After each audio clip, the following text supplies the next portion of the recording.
जिस सिमरत सुख होए सगले दुख जाहे। वाहिगुरु जी का खालसा वाहिगुरु जी की फतेह। जुगो जुग अटल चवर छतर तख्त दे मालक साहिब सतगुरु श्री गुरु ग्रंथ साहिब सच्चे पातशाह महाराज जी दी पावन गोद दा आनंद माण रही गुरु प्यारी साध संगत जीओ। वड्डे भागां वाले हाँ असी सारे ते उन्हां संगतां नूं मुबारक भी है जेड़े अपने घरां विच बैठ के भी गुरु जी दे पावन बचनां दा आनंद माण रहे हन। बहुत मुबारक है। ये सतगुरु जी आप ही रहमत कर देण तां सानूं गुरु दी संगत करन दा सब तो वडमुला अनमोल समा प्राप्त होंदा है। ये साडे चंगे भाग हन। जे साडे चंगे भाग ना होण ते सानूं सतसंगत करन दियां सुभा घड़ियां प्राप्त नहीं होंदी। सतगुरु जी दा बचन आपां सारे सरवण करदे हां, बिन भागां सतसंग ना लभै, बिन संगत मैल भरीजै जीओ। केड़ी मैल है ਜਿਹੜੀ ਅਸੀਂ ਸੰਸਾਰ ਵਿੱਚ ਵਿਚਰਦਿਆਂ ਇਕੱਠੀ ਕਰ ਲੈਂਦੇ ਹਾਂ। ਕਈ ਵਾਰੀ ਆਪਾਂ ਦੇਖਦੇ ਹਾਂ ਨਵਾਂ ਵਸਤਰ ਪਾ ਲਈਏ ਨਾ, ਨਵਾਂ ਵਸਤਰ, ਤੇ ਨਵਾਂ ਵਸਤਰ ਪਾ ਕੇ ਆਪਾਂ ਉਸ ਨੂੰ ਇੱਕ ਦਿਨ ਪਾਈਏ, ਦੂਜੇ ਦਿਨ ਕੁਛ ਵੀ ਨਾ ਕਰੀਏ, ਇੱਕ ਥਾਂ ਤੇ ਬੈਠੇ ਰਹੀਏ, ਪਰ ਉਹ ਵਸਤਰ ਆਪੇ ਹੀ ਗੰਦਾ ਹੋ ਜਾਏਗਾ, ਉਸ ਨੂੰ ਧੋਣ ਦੀ ਲੋੜ ਪਏਗੀ। ਇਸੇ ਤਰ੍ਹਾਂ ਇਹ ਸਾਡਾ ਜੀਵਨ ਹੈ। ਮਨੁੱਖ ਸੋਚਦਾ ਹੈ ਕਿ ਮੈਂ ਆਪਣੇ ਜੀਵਨ ਵਿੱਚ ਕਦੇ ਕੋਈ ਗਲਤ ਕੰਮ ਨਹੀਂ ਕਰਦਾ, ਪਰ ਜਾਣੇ ਅਣਜਾਣੇ ਮਨੁੱਖ ਤੋਂ ਬਹੁਤ ਗਲਤੀਆਂ ਹੋ ਜਾਂਦੀਆਂ ਹਨ, ਕਿਉਂਕਿ ਭੁੱਲਣ ਅੰਦਰ ਸਭ ਕੋ ਅਭੁੱਲ ਗੁਰੂ ਕਰਤਾਰ। ਗੁਰੂ ਅਤੇ ਪਰਮਾਤਮਾ ਹੈ ਜਿਹੜਾ ਕੋਈ ਭੁੱਲ ਨਹੀਂ ਕਰਦਾ, ਮਨੁੱਖ ਤੋਂ ਭੁੱਲਾਂ ਹੋ ਜਾਂਦੀਆਂ ਹਨ। ਤੇ ਇਸ ਆਤਮਾ ਨੂੰ ਵੀ ਧੋਣ ਦੀ ਲੋੜ ਹੈ। ਕਿਵੇਂ? ਭਰੀਏ ਮਤ ਪਾਪਾਂ ਕੈ ਸੰਗ ਉਹ ਧੋਪੈ ਨਾਵੇਂ ਕੈ ਰੰਗ। ਨਾਮ ਦਾ ਰੰਗ ਜਿਸ ਨੂੰ ਲੱਗ ਜਾਂਦਾ ਹੈ ਨਾ, ਫਿਰ ਉਸ ਦੇ ਅੰਦਰ ਦੀ ਮੈਲ ਧੁਲਦੀ ਹੈ।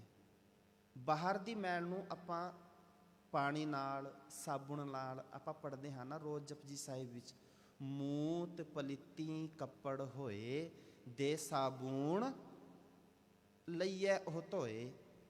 ਕਿ ਜੇ ਸਾਡੇ ਵਸਤਰ ਗੰਦੇ ਹੋ ਜਾਣ ਕਿਸੇ ਵੀ ਤਰੀਕੇ ਨਾਲ, ਤੇ ਅਸੀਂ ਕੀ ਕਰਦੇ ਹਾਂ?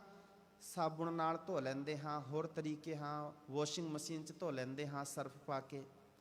ਪਰ ਜਿਹੜੀ ਇਹ ਮਤ ਜਿਹੜੀ ਸਾਡੀ ਗੰਦੀ ਹੋ ਗਈ ਹੈ, ਇਹ ਕਿਵੇਂ ਧੁੱਪੇਗੀ? ਸਤਿਗੁਰੂ ਜੀ ਜਵਾਬ ਦਿੰਦੇ ਹਨ, ਭਰੀਏ ਮਤ ਪਾਪਾਂ ਕੈ ਸੰਗ ਉਹ ਧੋਪੈ ਨਾਵੇਂ ਕੈ ਰੰਗ। ਨਾਮ ਦੇ ਨਾਲ ਨਾਲ ਧੋਤੀ ਜਾਣੀ ਹੈ।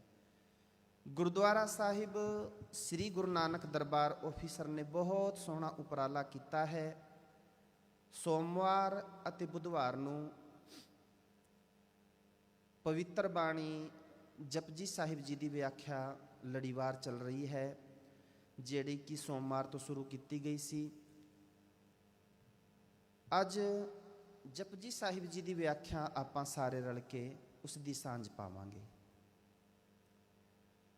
ਸਭ ਤੋਂ ਪਹਿਲਾਂ ਆਪ ਜੀ ਨੂੰ ਇੱਕ ਵਾਰੀ ਹੋਰ ਬੇਨਤੀ ਹੈ, ਪਿਛਲੇ ਦੀਵਾਨ ਵਿੱਚ ਸੋਮਵਾਰ ਵਾਲੇ ਦੀਵਾਨਾਂ ਵਿੱਚ ਵੀ ਬੇਨਤੀ ਕੀਤੀ ਗਈ ਸੀ।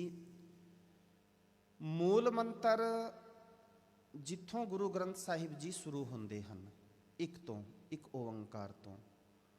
ਮੂਲ ਮੰਤਰ ਗੁਰੂ ਗ੍ਰੰਥ ਸਾਹਿਬ ਵਿੱਚ ਕਈ ਸਰੂਪਾਂ ਵਿੱਚ ਆਇਆ ਹੈ, ਜਿਵੇਂ ਕਿ ਇੱਕ ਓੰਕਾਰ ਸਤਨਾਮ ਕਰਤਾ ਪੁਰਖ ਨਿਰਭਉ ਨਿਰਵੈਰ ਅਕਾਲ ਮੂਰਤ ਅਜੂਨੀ ਸੈਭੰ ਗੁਰ ਪ੍ਰਸਾਦ।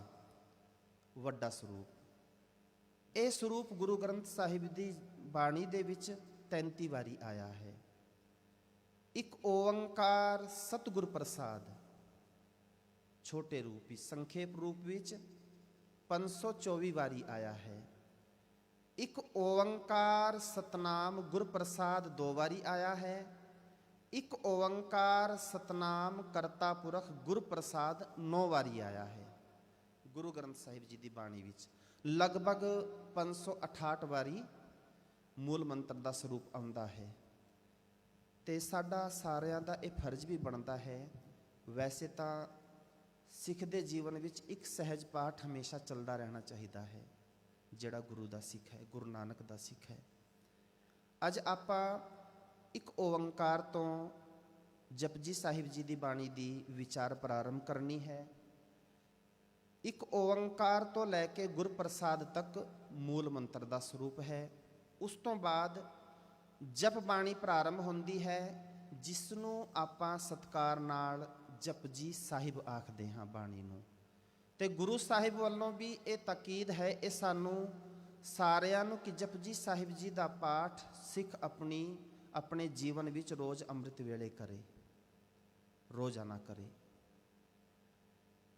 ਗੁਰੂ ਸਾਹਿਬ ਜੀ ਦੀ ਬਾਣੀ ਦੀ ਜਿਹੜੀ ਪ੍ਰਾਰੰਭਤਾ ਹੁੰਦੀ ਹੈ ਇੱਕ ਤੋਂ ਹੁੰਦੀ ਹੈ, ਭਾਵ ਕਿ ਤੇਰਾ ਜਿਹੜਾ ਜੀਵਨ ਹੈ ਨਾ, ਸਿੱਖ ਦਾ ਜਿਹੜਾ ਜੀਵਨ ਹੈ, ਉਸ ਦਾ ਜਿਹੜਾ ਅਧਿਆਤਮਕਵਾਦ ਹੈ, ਉਸ ਦੇ ਵਿੱਚ ਨਿਆਰਾਪਣ ਹੀ ਇਹ ਹੈ ਕਿ ਉਹ ਕੇਵਲ ਇੱਕ ਦਾ ਪੁਜਾਰੀ ਹੈ, ਇੱਕ ਨਾਲ ਜੁੜਿਆ ਹੋਇਆ ਹੈ, ਇੱਕ ਦੇ ਨਾਲ। ਤੇ ਓੰਕਾਰ, ਆਪਾਂ ਓੰਕਾਰ ਜਦੋਂ ਆਪਾਂ ਇਸ ਦਾ ਪਾਠ ਕਰਨਾ ਹੈ, ਕਈ ਵਾਰੀ ਆਪਾਂ ਬੋਲਦੇ ਹਾਂ ਏਕ ਓੰਕਾਰ, ਇੱਕ ਓੰਕਾਰ, ਪਰ ਗੁਰੂ ਜਿਹੜਾ ਸਾਨੂੰ ਸਿਖਾਇਆ ਵੀ ਗਿਆ ਹੈ ਤੇ ਜਿਹੜਾ ਵਿਦਵਾਨਾਂ ਨੇ ਜਿਸ ਦੀ ਵਿਆਖਿਆ ਵੀ ਕੀਤੀ ਹੈ, ਤੇ ਵਿਦਵਾਨਾਂ ਨੇ ਆਪਣੀ ਕਿਤਾਬਾਂ ਵਿੱਚ ਵੀ ਜਿਸ ਦੀ ਵਿਆਖਿਆ ਲਿਖੀ ਹੈ, ਉਸ ਦਾ ਉਚਾਰਨ ਹੈ ਇੱਕ, ਏਕੇ ਤੋਂ ਜਿਹੜਾ ਹਿੰਦਸਾ ਹੈ, ਭਾਵ ਕਿ ਸੰਖਿਆਵਾਚਕ ਹੈ, ਸੰਖਿਆ। ਵੈਸੇ ਇਹ ਹੈ ਸੰਗਿਆ ਪਰਮਾਤਮਾ ਨੂੰ ਸੰਬੋਧਨ ਕਰਕੇ ਜਿਹੜੀ ਦਿੱਤੀ ਗਈ ਹੈ। ਇੱਕ ਓੰਕਾਰ 3 ਸਰੂਪਾਂ ਵਿੱਚ ਵੰਡ ਕੇ ਅਸੀਂ ਇਸ ਦਾ ਉਚਾਰਨ ਕਰਨਾ ਹੈ। ਪਰ ਕਈ ਵਾਰੀ ਆਪਾਂ ਜਦੋਂ ਜਲਦੀ ਵਿੱਚ ਪਾਠ ਕਰਦੇ ਹਾਂ ਨਾ, ਤੇ ਪਾਠ ਤੇ ਸਿੱਖ ਇਤਨੀ ਜਲਦੀ ਕਰਦਾ ਹੈ ਨਾ, ਵੈਸੇ ਇਤਨੀ ਕਾਹਲੀ ਵਿੱਚ ਕਰਦਾ ਹੈ।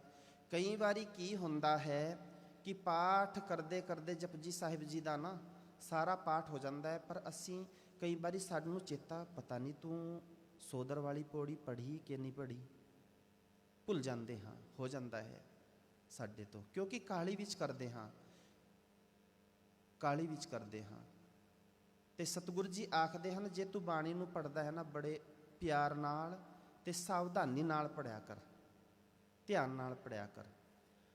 ਇੱਕ ਤੋਂ ਭਾਵ ਹੈ ਇੱਕ, ਓੰਕਾਰ, ਓੰ ਤੋਂ ਭਾਵ ਹੈ ਬ੍ਰਹਮ, ਭਾਵ ਕਿ ਪਰਮਾਤਮਾ, ਹਰੀ ਪਰਮਾਤਮਾ।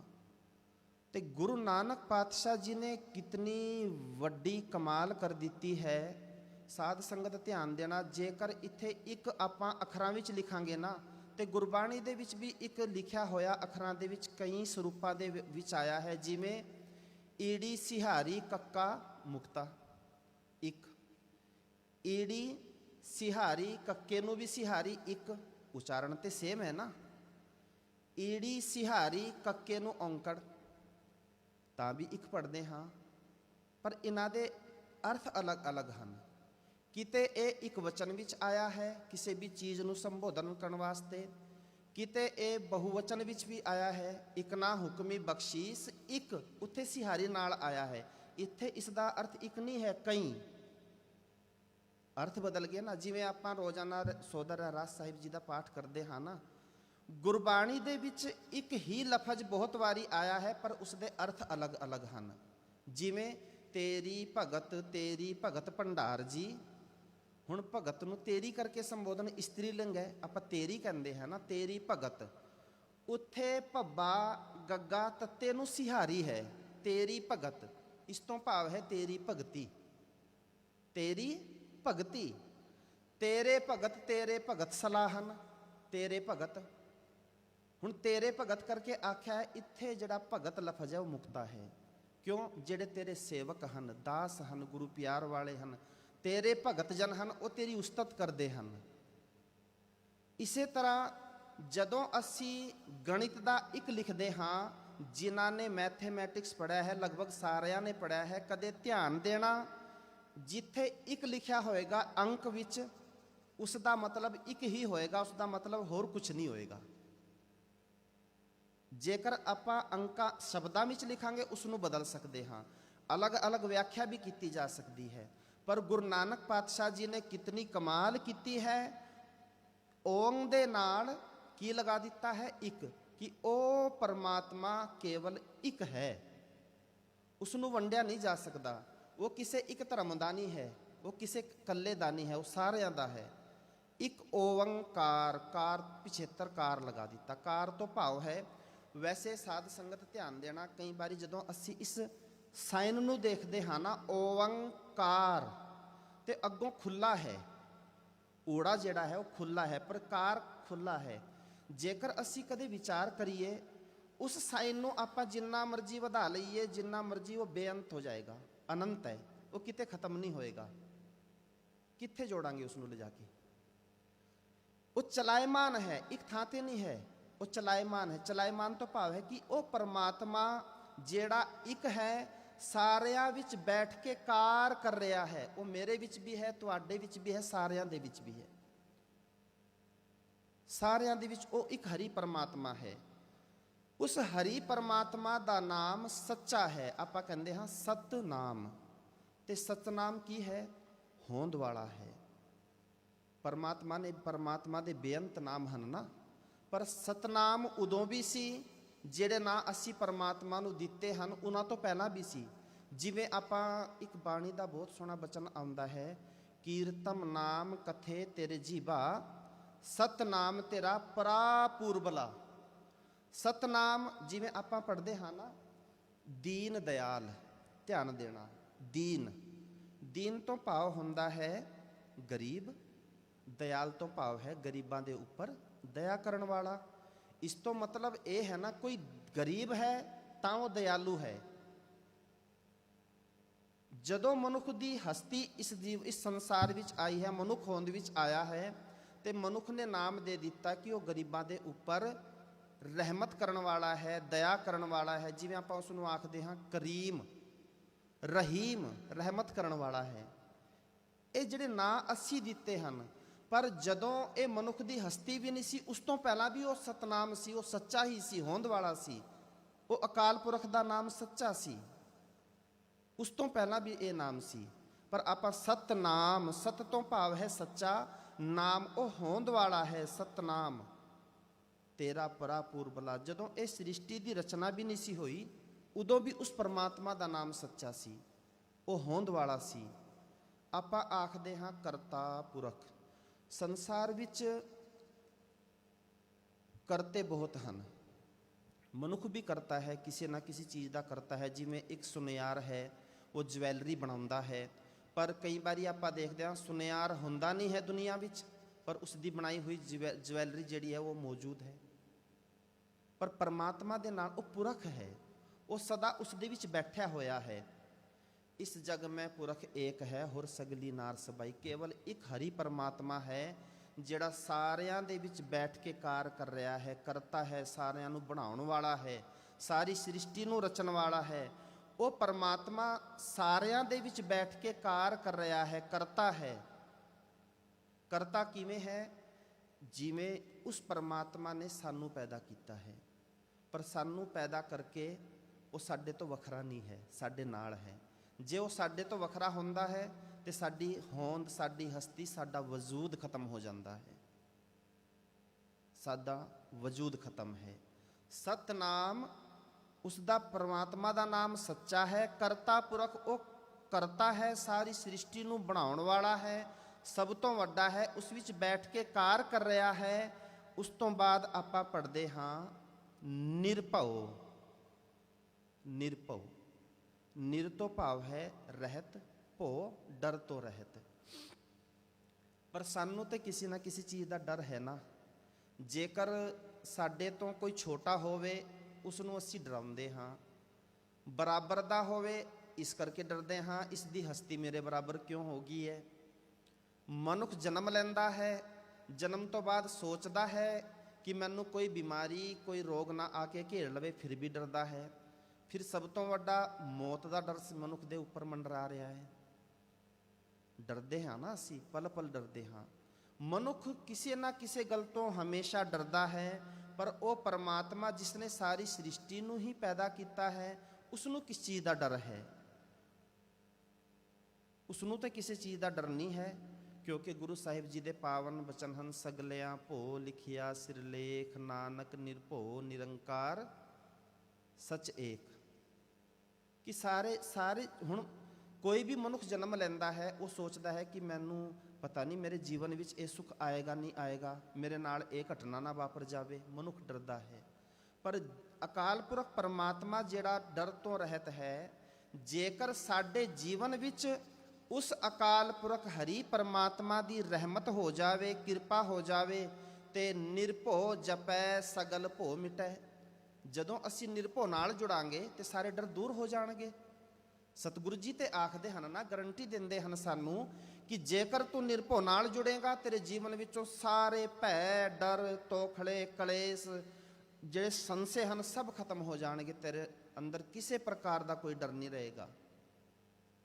ਪਰ ਅਸੀਂ ਰੋਜ਼ ਪੜ੍ਹਦੇ ਹਾਂ, ਇੱਕ ਓੰਕਾਰ ਸਤਿਨਾਮ ਕਰਤਾ ਪੁਰਖ ਨਿਰਭਉ ਨਿਰਵੈਰ ਅਕਾਲ ਮੂਰਤਿ ਅਜੂਨੀ ਸੈਭੰ ਗੁਰ ਪ੍ਰਸਾਦ। ਨਿਰਵੈਰ, ਅਸੀਂ ਮਨੁੱਖ ਆਪਣੇ ਆਪ ਵੱਲ ਝਾਤੀ ਨਹੀਂ ਮਾਰਦਾ ਕਿ ਸਾਡਾ ਕਿਸੇ ਨਾਲ ਵੈਰ ਹੈ। ਮਨੁੱਖ ਦਾ ਕਿਸੇ ਨਾ ਕਿਸੇ ਨਾਲ ਕੋਈ ਨਾ ਕੋਈ ਵੈਰ ਹੁੰਦਾ ਹੈ।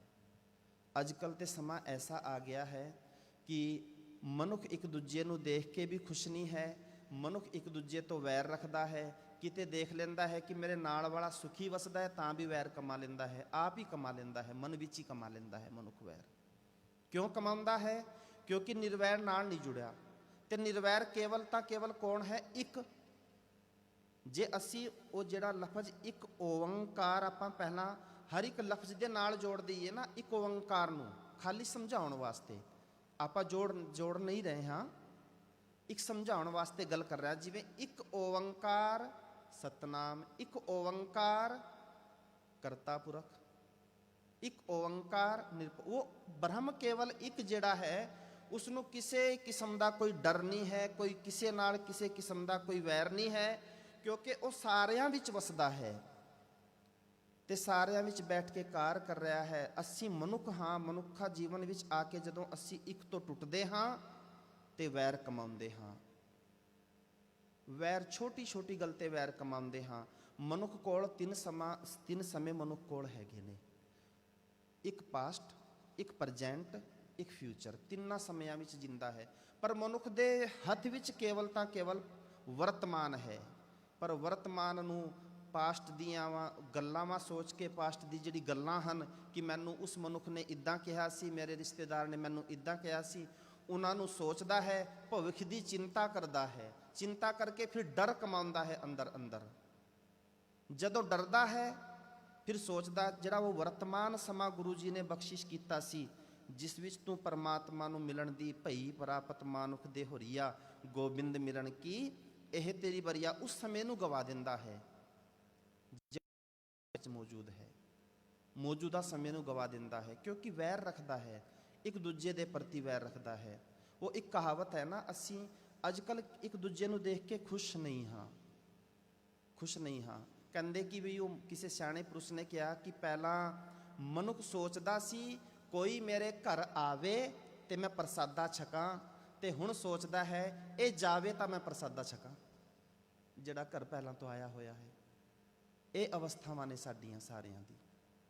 ਸਤਿਗੁਰੂ ਜੀ ਆਖਦੇ ਹਨ ਉਹ ਨਿਰਭਉ ਹੈ, ਭੈ ਤੋਂ ਰਹਿਤ ਹੈ, ਮੁਕਤ ਹੈ, ਕਿਉਂਕਿ ਉਹ ਪਰਮਾਤਮਾ ਸਾਰਿਆਂ ਵਿੱਚ ਬੈਠਦਾ ਹੈ, ਕਿਸੇ ਦੇ ਨਾਲ ਉਹ, ਕਿਉਂਕਿ ਉਸ ਪਰਮਾਤਮਾ ਦਾ ਜਿਹੜਾ ਅਕਾਲ ਮੂਰਤ ਹੈ। ਅਕਾਲ ਮੂਰਤ ਕਿਉਂ ਹੈ? ਕਾਲ ਦੇ ਅੱਗੇ, ਕਾਲ ਤੋਂ ਭਾਵ ਹੈ, ਕਾਲ ਤੋਂ ਵੈਸੇ ਭਾਵ ਮੌਤ ਵੀ ਹੈ, ਸਮਾਂ ਵੀ ਹੈ, ਜਿਸ ਨੂੰ ਆਪਾਂ ਸਮਾਂ ਕਹਿੰਦੇ ਹਾਂ। ਪਰ ਨਾਲ ਪਹਿਲਾਂ ਐੜਾ ਲੱਗ ਗਿਆ, ਅਗੇਤਰ ਐ ਲੱਗ ਗਿਆ। ਅਕਾਲ ਮੂਰਤ ਹੈ। ਅਕਾਲ ਭਾਵ ਕਿ ਸਮੇਂ ਦਾ ਪ੍ਰਭਾਵ ਨਹੀਂ ਹੈ ਉਸ ਦੇ ਉੱਪਰ। ਪਰਮਾਤਮਾ ਦੇ ਉੱਪਰ ਸਮੇਂ ਦਾ ਕੋਈ ਪ੍ਰਭਾਵ ਨਹੀਂ ਹੈ, ਪਰ ਮਨੁੱਖ ਦੇ ਉੱਪਰ ਤੇ ਹੈ ਨਾ। ਜੇਕਰ ਮਨੁੱਖ ਸੋਚੇ ਕਿ ਮੈਂ ਕਿਸੇ ਇੱਕ ਕਮਰੇ ਵਿੱਚ ਬੈਠ ਕੇ ਬੰਦ ਹੋ ਕੇ ਆਪਣੇ ਆਪ ਨੂੰ ਬਿਠਾ ਲਵਾਂ ਤੇ ਉੱਥੇ ਸਾਰਾ ਮੈਨੂੰ ਰੋਟੀ ਪਾਣੀ ਖਾਣਾ ਉੱਥੇ ਹੀ ਮਿਲੀ ਜਾਵੇ, ਕਿ ਉਹ ਕਾਲ ਦੇ ਸਮੇਂ ਦੇ ਪ੍ਰਭਾਵ ਤੋਂ ਬਚ ਸਕਦਾ ਹੈ? ਨਹੀਂ। ਸਾਡਾ ਤੇ ਜਨਮ ਹੀ ਸਮੇਂ ਦੇ ਪ੍ਰਭਾਵ ਵਿੱਚ ਹੋਇਆ ਹੈ। 6 ਮਹੀਨੇ ਵਿੱਚ ਸਾਡਾ ਇਹ ਵਜੂਦ ਮਾਂ ਦੇ ਗਰਭ ਵਿੱਚ ਬਣਦਾ ਹੈ ਪੂਰਾ। ਫਿਰ ਉਸ ਨੂੰ ਦੱਸੀ ਮਾਸੀ ਅਸੀਂ ਜਦੋਂ ਜਨਮ ਲੈਂਦਾ ਹੈ ਉਸ ਨੂੰ 9 ਮਹੀਨੇ ਲੱਗ ਜਾਂਦੇ ਹਨ। ਸਮੇਂ ਦੇ ਵਿੱਚ ਆ ਨਾ, ਪਰ ਜਿਹੜਾ ਸਮੇਂ ਦੇ ਪ੍ਰਭਾਵ ਹੇਠ ਆ ਗਿਆ ਉਸਨੇ ਜਾਣਾ ਹੀ ਜਾਣਾ ਹੈ। ਪਰ ਉਹ ਪਰਮਾਤਮਾ ਸਮੇਂ ਤੋਂ ਰਹਿਤ ਹੈ, ਅਕਾਲ ਮੂਰਤ। ਮੂਰਤ ਤੋਂ ਵੈਸੇ ਇੱਥੇ ਨਾ ਆਪਾਂ ਇਸ ਦਾ ਉਚਾਰਨ ਕਰਨਾ ਹੈ ਮੂਰਤ। ਕਈ ਵਾਰੀ ਆਪਾਂ ਮੂਰਤ ਬੋਲਦੇ ਹਾਂ, ਪਰ ਜਿੱਥੇ ਮੂਰਤ ਦੇ ਜਿਹੜੇ ਅਖੀਰਲਾ ਜਿਹੜਾ ਵਰਡ ਹੈ ਨਾ ਤੱਤਾ, ਉਸ ਨੂੰ ਸਿਹਾਰੀ ਆ ਜਾਏਗਾ। ਇਸ ਤੋਂ ਭਾਵ ਹੈ ਚਿੱਤਰ, ਤਸਵੀਰ ਕਹਿ ਲਓ, ਪਰ ਉਸ ਅਕਾਲ ਪੁਰਖ ਦੀ ਕੋਈ ਤਸਵੀਰ ਨਹੀਂ ਹੈ। ਉਹ ਸਾਰਿਆਂ ਵਿੱਚ ਬੈਠਦਾ ਹੈ, ਸਾਰਿਆਂ ਵਿੱਚ ਬੈਠਿਆ ਹੋਇਆ। ਉਹ ਸਮੇਂ ਦੇ ਪ੍ਰਭਾਵ ਤੋਂ ਮੁਕਤ ਹੈ।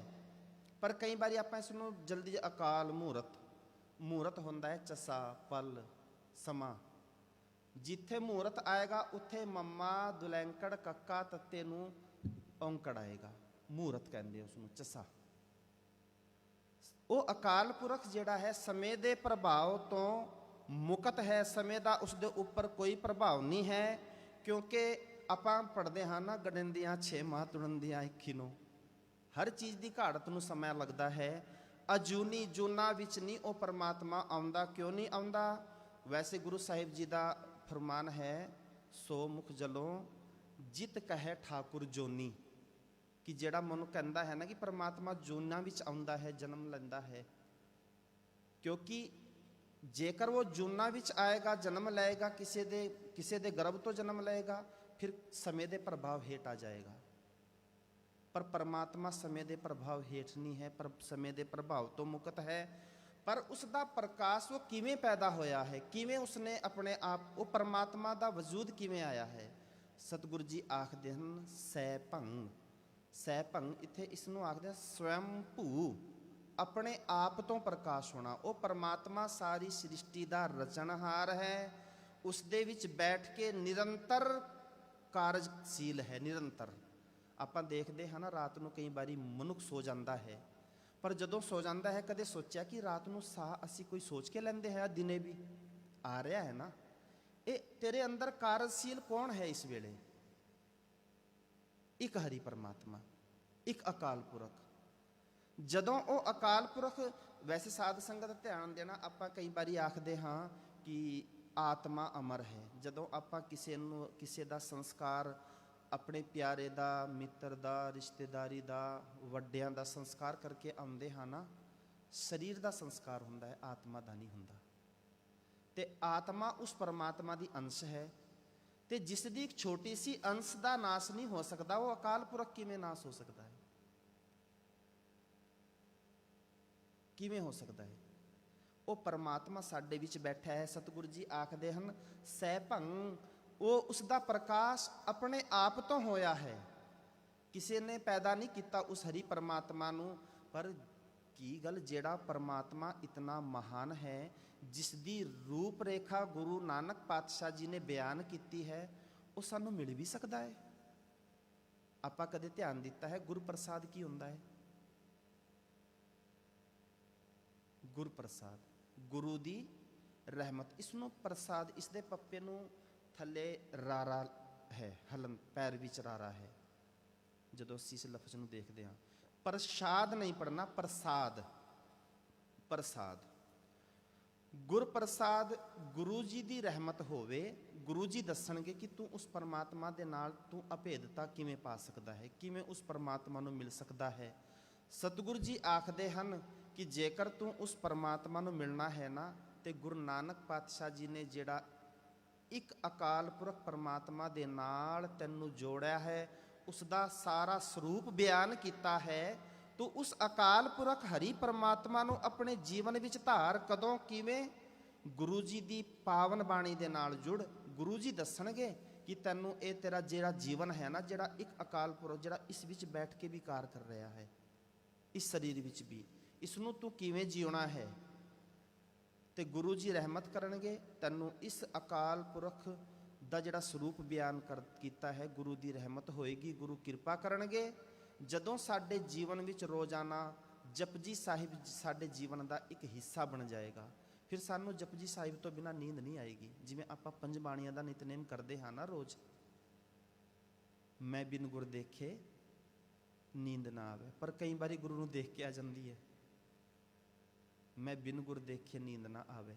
ਫਿਰ ਜਦੋਂ ਸੋਚੇਗਾ ਨਾ ਮਨੁੱਖ ਕਿ ਅੱਜ ਜਪਜੀ ਸਾਹਿਬ ਜੀ ਦਾ ਪਾਠ ਨਹੀਂ ਹੋਇਆ, ਤੇ ਪਰੇਸ਼ਾਨ ਹੋਏਗਾ। ਫਿਰ ਕਈ ਵਾਰੀ ਆਪਾਂ ਆਖਦੇ ਹਾਂ ਨਾ, ਵੈਸੇ ਸਾਡੇ ਘਰਾਂ ਵਿੱਚ ਆਪਾਂ ਅੰਮ੍ਰਿਤ ਵੇਲੇ ਜਦੋਂ ਉੱਠਦੇ ਹਾਂ, ਸਾਰਿਆਂ ਦੀ ਕੋਸ਼ਿਸ਼ ਇਹੀ ਹੁੰਦੀ ਹੈ ਕਿ ਸਾਡੇ ਘਰ ਵਿੱਚ ਗੁਰਬਾਣੀ ਦਾ ਕੀਰਤਨ ਚੱਲੇ, ਪਾਠ ਚੱਲੇ, ਗੁਰਬਾਣੀ ਦਾ ਪ੍ਰਵਾਹ ਕਿਸੇ ਨਾ ਕਿਸੇ ਰੂਪ ਵਿੱਚ ਚੱਲੇ। ਪਰ ਕਦੇ ਜੇਕਰ ਸਾਡੇ ਘਰ ਵਿੱਚ ਆਪਾਂ ਕਈ ਵਾਰੀ ਕੋਈ ਹੋਰ ਮਿਊਜ਼ਿਕ ਚਲਾ ਦਈਏ ਤੇ ਦਿਨ ਖਰਾਬ ਜਿਹਾ ਲੱਗਦਾ ਹੈ। ਕਿਉਂ ਲੱਗਦਾ ਹੈ? ਕਿਉਂਕਿ ਮਨੁੱਖ ਤੇਰੀ ਜਿਹੜੀ ਆਤਮਾ ਹੈ ਨਾ, ਉਸ ਪਰਮਾਤਮਾ ਦੀ ਅੰਸ਼ ਹੈ, ਤੇ ਉਸ ਪਰਮਾਤਮਾ ਦੇ ਨਾਲ ਜੁੜੇਗਾ, ਤੇਰੀ ਆਤਮਾ ਪਵਿੱਤਰ ਹੋਏਗੀ। ਸਾਹਿਬ ਮਿਹਰਾਮਤ ਕਰਨ, ਸਾਨੂੰ ਸਾਰਿਆਂ ਨੂੰ ਸਤਿਗੁਰ ਜੀ ਰਹਿਮਤ ਕਰਕੇ ਆਪਣੇ ਚਰਨਾਂ ਨਾਲ ਜੋੜ ਕੇ ਗੁਰੂ ਸਾਹਿਬ ਜੀ ਇਹ ਸਾਡਾ ਸਾਰਿਆਂ ਦਾ ਜੀਵਨ ਸਫਲਾ ਕਰ ਦੇਣ, ਤੇ ਅਸੀਂ ਇੱਕ ਨਾਲ ਜੁੜ ਕੇ ਸਾਰੇ ਵਹਿਮਾਂ ਭਰਮਾਂ ਕਰਮ ਕਾਂਡਾਂ ਤੋਂ ਮੁਕਤ ਹੋ ਕੇ ਗੁਰੂ ਦੀ ਕਿਰਪਾ ਦੇ, ਗੁਰੂ ਦੇ ਗੁਰਪ੍ਰਸਾਦ ਦੇ ਪਾਤਰ ਬਣ ਜਾਈਏ, ਗੁਰੂ ਦੀ ਰਹਿਮਤ ਦੇ ਪਾਤਰ ਬਣ ਜਾਈਏ। ਸਾਹਿਬ ਮਿਹਰਾਮਤ ਕਰਨ, ਸਾਨੂੰ ਸਾਰਿਆਂ ਨੂੰ ਜਪਜੀ ਸਾਹਿਬ ਜੀ ਦੀ ਇਹ ਆਪਾਂ ਵਿਆਖਿਆ ਹਰ ਸੋਮਵਾਰ ਨੂੰ 7 ਵਜੇ ਤੋਂ ਲੈ ਕੇ 7:30 ਵਜੇ ਤੱਕ ਹੁੰਦੀ ਹੈ ਜੀ, ਸੋਮਵਾਰ ਅਤੇ ਬੁੱਧਵਾਰ ਵਾਲੇ ਦਿਨ। ਆਪ ਸਾਰੀਆਂ ਸੰਗਤਾਂ ਜਿਹੜੀਆਂ ਘਰਾਂ ਵਿੱਚ ਬੈਠ ਕੇ ਸੁਣ ਰਹੀਆਂ ਹਨ, ਜਾਂ ਗੁਰਦੁਆਰਾ ਸਾਹਿਬ ਵਿੱਚ ਵੀ 1-2 ਜੀ ਜਿਹੜੇ ਹਾਜ਼ਰੀ ਭਰ ਰਹੇ ਹਨ, ਸਾਰਿਆਂ ਨੂੰ ਹੱਥ ਜੋੜ ਕੇ ਸਨਿਮਰ ਬੇਨਤੀ ਹੈ ਕਿ ਆਪਾਂ ਸਾਰੇ ਕੋਸ਼ਿਸ਼ ਕਰੀਏ ਗੁਰੂ ਗ੍ਰੰਥ ਸਾਹਿਬ ਜੀ ਦੀ ਪਾਵਨ ਬਾਣੀ ਦੀ ਸੰਪੂਰਨਤਾ ਜਿਹੜੀ ਹੈ, ਇਸ ਦੀ ਬੇਅੰਤ ਤਾਂ ਕੋਈ ਪਾ ਨਹੀਂ ਸਕਦਾ। ਪਰ ਅਸੀਂ ਗੁਰੂ ਦੇ ਸਿੱਖ ਹਾਂ, ਤੇ ਸਾਡਾ ਫਰਜ਼ ਬਣਦਾ ਹੈ ਕਿ ਗੁਰੂ ਜੀ ਦੀ ਬਾਣੀ ਨੂੰ ਸਮਝ ਸਕੀਏ। ਕੋਸ਼ਿਸ਼ ਕਰੀਏ ਕਿਣਕਾ ਮਾਤਰ ਸਾਡੇ ਜੀਵਨ ਵਿੱਚ ਆ ਜਾਵੇ। ਆਓ ਸਾਰੇ ਰਲ ਕੇ 5 ਮਿੰਟ ਲਈ ਮੂਲ ਮੰਤਰ ਦਾ ਜਾਪ, ਉਸ ਤੋਂ ਉਪਰੰਤ ਸਮਾਪਤੀ ਹੈ ਜੀ। ਕੋਈ ਵੀ ਰਸਨਾ ਖਾਲੀ ਨਾ ਰਵੇ। ਆਪਾਂ ਹੱਥ ਜੋੜ ਕੇ ਸਤਿਗੁਰੂ ਜੀ ਅੱਗੇ ਇਹ ਬੇਨਤੀ ਕਰਨੀ ਹੈ ਕਿ ਇਹ ਅਕਾਲ ਪੁਰਖ ਦਾ ਜਿਹੜਾ ਸਰੂਪ ਗੁਰੂ ਨਾਨਕ ਪਾਤਸ਼ਾਹ ਜੀ ਨੇ ਸਾਡੀ ਝੋਲੀ ਪਾਇਆ ਹੈ ਨਾ, ਬਿਆਨ ਕੀਤਾ ਹੈ ਕਿ ਤੂੰ ਕਿਸ ਨਾਲ ਜੁੜਨਾ ਹੈ, ਕਿਸ ਦਾ ਜਪ ਕਰਨਾ ਹੈ। ਅੱਗੇ ਜਪ ਬਾਣੀ ਆਏਗੀ, ਤੂੰ ਜਪ ਕਿਸ ਦਾ ਕਰਨਾ ਹੈ। ਆਪਾਂ ਆਖਦੇ ਨਾ ਜਪ ਕਿਸ ਦਾ ਜਪ ਕਰਨਾ ਹੈ, ਉਹ ਪਹਿਲਾਂ ਸਾਨੂੰ ਦੱਸਿਆ ਹੈ ਕਿ ਇੱਕ ਅਕਾਲ ਪੁਰਖ ਪਰਮਾਤਮਾ ਦਾ ਸਰੂਪ ਇਹ ਹੈ, ਇਸ ਦਾ ਜਪ ਕਰਨਾ ਹੈ, ਇਸ ਨੂੰ ਆਪਣੇ ਜੀਵਨ ਵਿੱਚ ਲਿਆਉਣਾ ਹੈ। ਆਓ ਸਾਰੇ ਰਲ ਕੇ ਮੂਲ ਮੰਤਰ ਦਾ ਪਾਠ ਕਰੀਏ 5 ਮਿੰਟ ਲਈ, ਉਸ ਤੋਂ ਉਪਰੰਤ ਸਮਾਪਤੀ ਹੈ ਜੀ। ਇੱਕ ਓੰਕਾਰ ਸਤਨਾਮ ਕਰਤਾ ਪੁਰਖ ਨਿਰਭਉ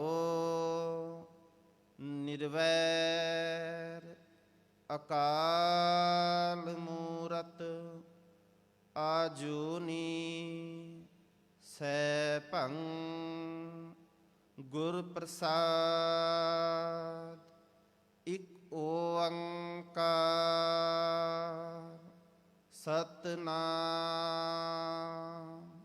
ਕਰਤਾ ਪੁਰਖ ਨਿਰਭਉ ਨਿਰਵੈਰ ਅਕਾਲ ਮੂਰਤ ਆਜੂਨੀ ਸੈਭੰ ਗੁਰ ਪ੍ਰਸਾਦ।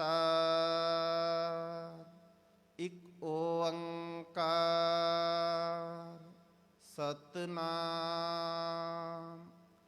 ਕਰਤਾ ਪੁਰਖ ਨਿਰਭਉ ਨਿਰਵੈਰ ਅਕਾਲ ਮੂਰਤ ਆਜੂਨੀ ਸੈਭੰ ਗੁਰ ਪ੍ਰਸਾਦ। ਇੱਕ ਓੰਕਾਰ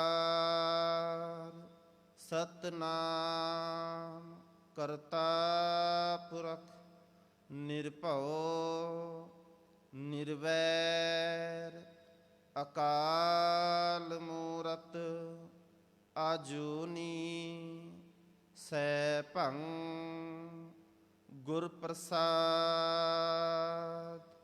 ਇੱਕ ਓੰਕਾਰ ਸਤਨਾਮ ਕਰਤਾ ਪੁਰਖ ਨਿਰਭਉ ਨਿਰਵੈਰ ਅਕਾਲ ਮੂਰਤ ਆਜੂਨੀ ਸੈਭੰ ਗੁਰ ਪ੍ਰਸਾਦ। ਇੱਕ ਓੰਕਾਰ ਸਤਨਾਮ ਕਰਤਾ ਪੁਰਖ ਨਿਰਭਉ ਨਿਰਵੈਰ ਅਕਾਲ ਮੂਰਤ ਆਜੂਨੀ ਸੈਭੰ ਗੁਰ ਪ੍ਰਸਾਦ ਇਕ ਓੰਕਾਰ ਸਤਨਾਮ ਕਰਤਾ ਪੁਰਖ ਨਿਰਭਉ ਨਿਰਵੈਰ ਅਕਾਲ ਮੂਰਤ ਆਜੂਨੀ ਸੈਭੰ ਗੁਰ ਪ੍ਰਸਾਦ ਇਕ ਓੰਕਾਰ ਸਤਨਾਮ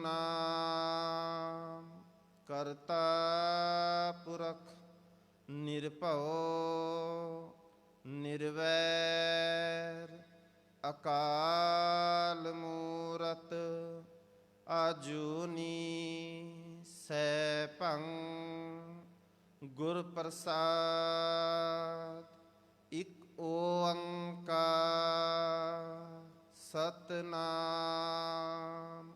ਕਰਤਾ ਪੁਰਖ ਨਿਰਭਉ ਨਿਰਵੈਰ ਅਕਾਲ ਮੂਰਤ ਆਜੂਨੀ ਸੈਭੰ ਗੁਰ ਪ੍ਰਸਾਦ ਇਕ ਓੰਕਾਰ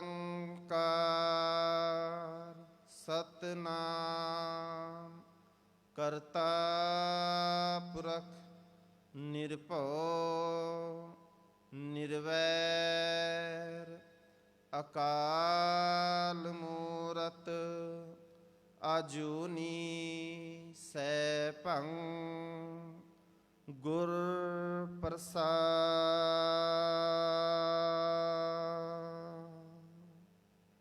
ਸ਼ਲੋਕ ਪਵਨ ਗੁਰੂ ਪਾਣੀ ਪਿਤਾ ਮਾਤਾ ਧਰਤ ਮਹਤ ਦਿਵਸ ਰਾਤ ਦੁਇ ਦਾਈ ਦਾਇਆ ਖੇਲੇ ਸਗਲ ਜਗਤ ਚੰਗਿਆਈਆਂ ਬੁਰੀਆਈਆਂ ਵਾਚੈ ਧਰਮ ਹਦੂਰ ਕਰਮੀ ਆਪੋ ਆਪਣੀ ਕੇ ਨੇੜੇ ਕੇ ਦੂਰ ਜਿਨੀ ਨਾਮ ਧਿਆਇਆ ਗਏ ਮਸਕਤ ਕਾਲ ਨਾਨਕ ਤੇ ਮੁਖ ਉਜਲੇ ਕੀਤੀ ਛੁੱਟੀ ਨਾ। ਵਾਹਿਗੁਰੂ ਜੀ ਕਾ ਖਾਲਸਾ ਵਾਹਿਗੁਰੂ ਜੀ ਕੀ ਫਤਿਹ। ਤੂੰ ਠਾਕ